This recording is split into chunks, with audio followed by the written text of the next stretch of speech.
Condenado por Pilato. Cuando los judíos regresaron de la presencia de Herodes, trayendo al Salvador de nuevo a Pilato, éste estaba muy disgustado y preguntó qué querían que hiciera. Les recordó que él había examinado a Jesús y que no le había encontrado falta alguna.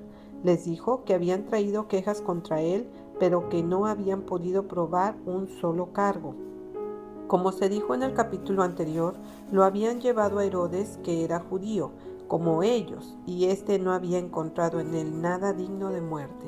Pero para pacificar a los acusadores, Pilato dijo: «Le soltaré pues después de castigarle». Aquí Pilato mostró su debilidad. Había reconocido que Cristo era inocente. ¿Por qué entonces debía castigarlo? Era una transigencia con la turba. Los judíos nunca olvidaron este gesto a través de todo el juicio. Habían intimidado al gobernador romano y ahora exigían lo que era ventajoso para ellos, hasta que lograron la condenación de Jesús. La multitud clamó en tono más alto que mataran al preso. Mientras Pilato dudaba en cuanto a lo que debía hacer, se lo trajo una carta de su esposa que decía: «No tengas nada que ver con ese justo, porque hoy he padecido mucho en sueños por causa de él». Pilato palideció frente a este mensaje, pero la turba se hizo más exigente al ver su indecisión. Pilato se dio cuenta de que algo debía hacerse. Era costumbre durante la fiesta de la Pascua liberar a un preso que el pueblo eligiera. Los soldados romanos habían capturado recientemente a un notable ladrón llamado Barrabás. Era un forajido, degradado y asesino. De manera que Pilato se volvió a la turba y dijo con gran fervor: «¿A quién queréis que os suelte? ¿A Barrabás o a Jesús llamado el Cristo?». Ellos contestaron: «Fuera con este y suéltanos a Barrabás». Pilato quedó mudo de sorpresa y desengaño. Al someter su propio juicio y apelar al pueblo, había perdido su dignidad y el dominio sobre el populacho.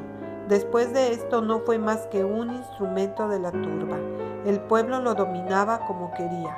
Entonces preguntó: «¿Qué pues haré de Jesús llamado el Cristo?». Al unísono gritaron: «Sea crucificado».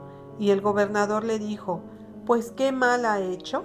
Pero ellos gritaban aún más diciendo: «Sea crucificado». Las mejillas de Pilato palidecieron al oír el terrible grito: «Sea crucificado». No había pensado llegar a esto. Repentinamente había declarado que Jesús era inocente y sin embargo el pueblo estaba determinado a que Jesús sufriera la más terrible de las muertes.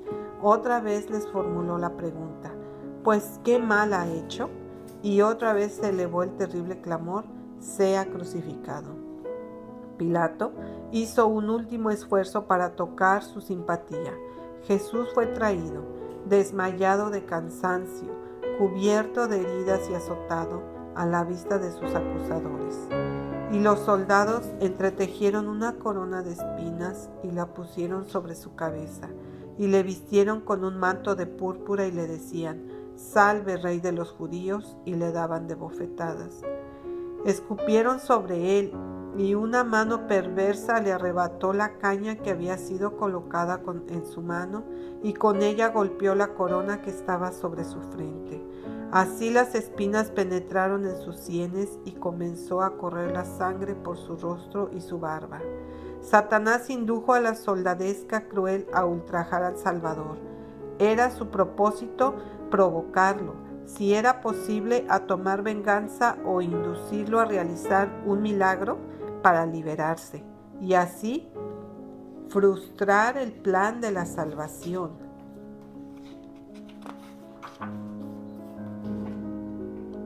Una mancha en su vida humana, un fracaso de su humanidad para soportar la terrible prueba, y el Cordero de Dios hubiera sido una ofrenda imperfecta y la redención del hombre un fracaso.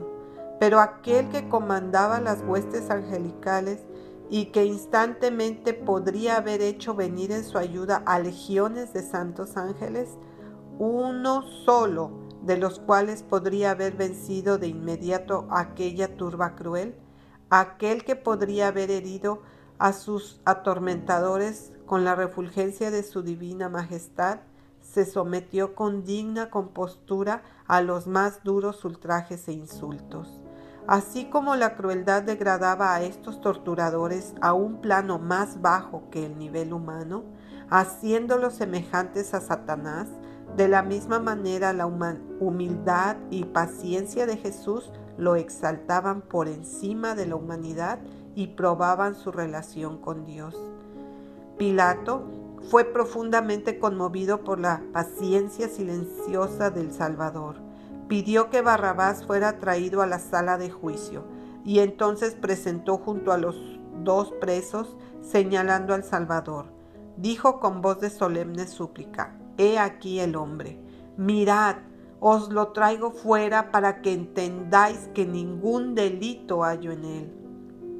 Allí estaba el Hijo de Dios, con el manto del escarnio y la corona de espinas, desnudo hasta la cintura. Sus espaldas mostraban grandes y largas heridas de las cuales fluía copiosamente la sangre. Su rostro estaba ensangrentado y tenía las señales del agotamiento y el dolor, pero nunca pareció más hermoso. Cada rasgo expresaba bondad y resignación y la más tierna piedad por sus crueles enemigos. Un agudo contraste presentaba el preso que se hallaba a su lado. Todo detalle del semblante de Barrabás mostraba que era el endurecido rufián, tal como se lo conocía. Entre los observadores había algunos que simpatizaban con Jesús. Aún los sacerdotes y los príncipes fueron convencidos de que él era lo que afirmaba ser, pero no querían rendirse. Habían inducido a la turba a una loca furia, y de nuevo los sacerdotes, los príncipes y el pueblo elevaron el grito: «¡Crucifícale! ¡Crucifícale!». Por fin, perdiendo toda paciencia ante su crueldad irrazonable y vengadora, Pilato les dijo: «Tomadle vosotros y crucificadle, porque yo no hallo delito en él». Pilato trató seriamente de liberar al Salvador, pero los judíos clamaron: «Si a éste sueltas, no eres amigo de César. Todo el que se hace rey, a César se opone». Esto significaba tocar a Pilato en un punto débil. El gobierno romano ya tenía sospechas de él, y Pilato sabía que un informe de esta naturaleza sería su ruina. Viendo Pilato que nada adelantaba, sino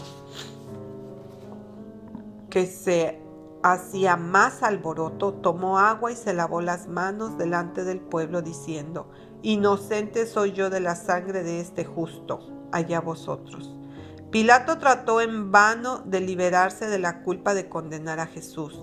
Si él hubiera actuado rápida y firmemente, al principio cumpliendo con sus convicciones respecto a lo justo, su voluntad no habría sido subyugada por la turba. No habrían tenido la osadía de imponerle su deseo. Su incertidumbre e indecisión atrajeron su ruina. Vio que no podía librar a Jesús y a la vez retener su propio honor y posición. Antes que perder su poder terrenal, eligió sacrificar una vida inocente. Sometiéndose a las demandas de la chusma, de nuevo azotó a Jesús y lo entregó para ser crucificado. Pero a pesar de sus precauciones, más tarde le ocurrió lo mismo que temía. Sus honores le fueron quitados. Fue echado de su alta posición y acusado por el remordimiento y el orgullo herido. No mucho después de la crucifixión puso fin a su propia vida. Todos los que transigen con el pecado solo cosechan dolor y ruina. Hay camino que al hombre le parece derecho, pero su fin es camino de muerte. Proverbios 14:12.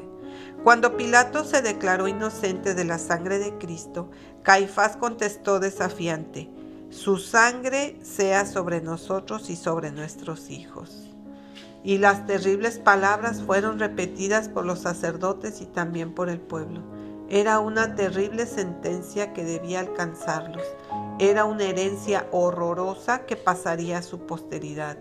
Literalmente se cumplió en ellos en las espantosas escenas de la destrucción de Jerusalén, unos 40 años más tarde. En forma literal se ha cumplido en la dispersión, el desprecio y la opresión de sus descendientes desde aquel día. Doblemente literal será el cumplimiento cuando se realice el ajuste final de cuentas. La escena será entonces cambiada, y este mismo Jesús vendrá en llama de fuego para dar retribución a los que no conocieron a Dios. Entonces rogarán a las rocas y a los montes: caed sobre nosotros y escondednos del rostro de aquel que está sentado sobre el trono y de la ira del Cordero, porque el gran día de su ira ha llegado.